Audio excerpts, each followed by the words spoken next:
तारीख को दोपहर को 12 बजे सूचना मिली कि झंझारपुर में जोगीदास के गांव में ढाणी में एक औरत का मृत शरीर है।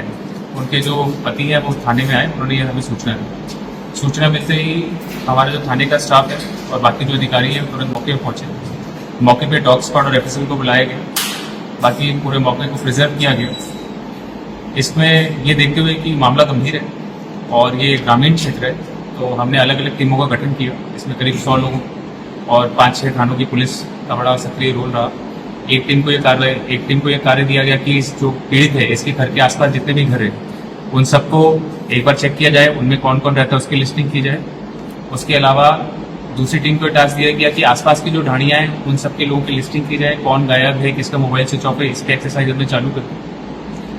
हमने जो परिवादी हैं उनसे भी बात की, आसपास के लोगों से बात की। उसमें एक उन्होंने जो संदिग्ध जो है हेम सिंह पुत्र पूर सिंह उम्र 22 साल, उस पर संदेह जाहिर किया। इसको घटना वाली रात 11:30 बजे वहाँ घटनास्थल के पास देखा गया था। ऐसे ही परिवादी से जब बात हुई तो उन्होंने भी इस पर संदेह जाहिर किया। इस बिना पे हमने इसको दस्तयाब किया, डिटेन करके इनसे पूछताछ की। पूछताछ के दौरान इन्होंने स्वीकार किया कि इन्होंने ये वारदात की है। ये 21 तारीख की रात को इन्होंने करीब 11:30 बजे वहाँ पे थे। उसके बाद ये हथियार लेकर लूट के इरादे से महिला के घर की तरफ गए। महिला जो कमरे में सो रही थी उसकी खिड़की खुली थी। उस खिड़की से इन्होंने झांक के देखा तो महिला सो रही थी। उसकी इन्होंने उस बंदूक से हत्या कर दी। हत्या करने के बाद चूंकि वहाँ खून फैला तो ये उस डर गया और उस कमरे में नहीं गया। आसपास का जो जीरा था और जो पैसे थे वो जिन कमरों में थे उनमें ताला लगा हुआ था। चूंकि ये इसका पड़ोसी था तो इसको आइडिया था कि उनकी जो चाबी है उन तालों की वो कहाँ है। तो इसने अपने जो पाँव के निशान हैं वो मिटाने के लिए ट्रैक्टर को ही लेके आया। ट्रैक्टर से 2-3 राउंड वहाँ पे काटे जिससे कि इसके पाँव के निशान नहीं मिले। फिर उस ट्रैक्टर पे इसने जो चुराई हुई जीरे की बोरी और बाकी सामान है वो रखा और फिर जाके उस ट्रैक्टर को एक सुनसान जगह पे छोड़ दिया। उसके बाद ये अपने घर जाके सो गया। ये पूरा घटनाक्रम रहा है।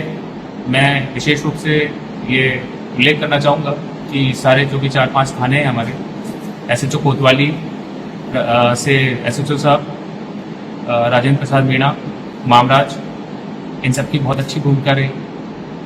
एसएचओ सांगड़ और उनकी पूरी टीम का बहुत अच्छा कार्य रहा।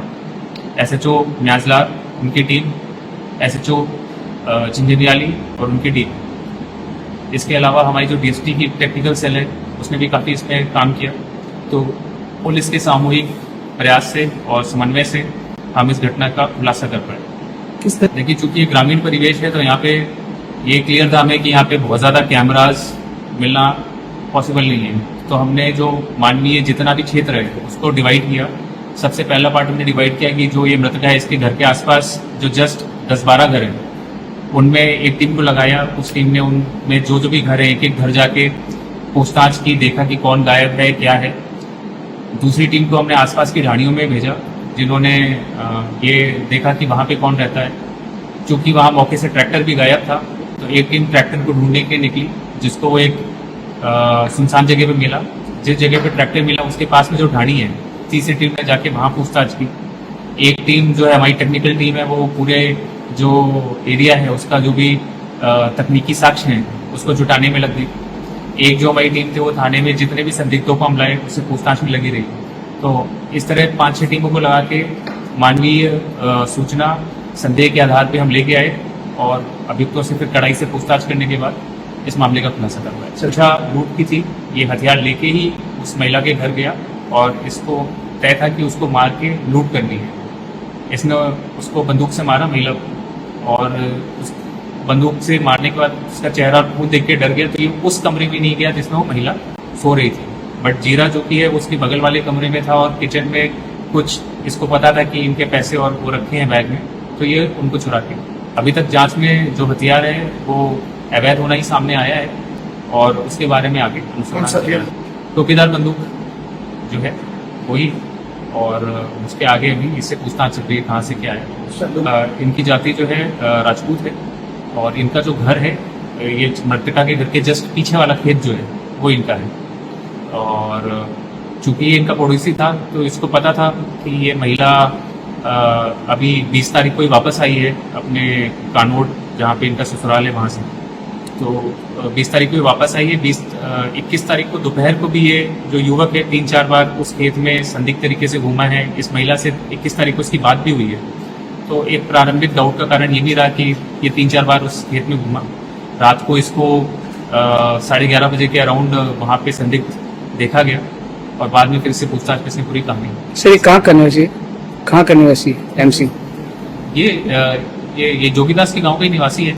ये इसका पड़ोसी है मृतका का, जहाँ पे इसका जो खेत था जहाँ इसकी मृत बॉडी मिली उसी के पीछे इसका जी प्रोफाइल देखिए, इसका पूरा आपराधिक रिकॉर्ड तो नहीं है, लेकिन अनुसंधान में ये आया है कि इसकी उम्र 22 साल है और इस पे काफ़ी कर्जा है।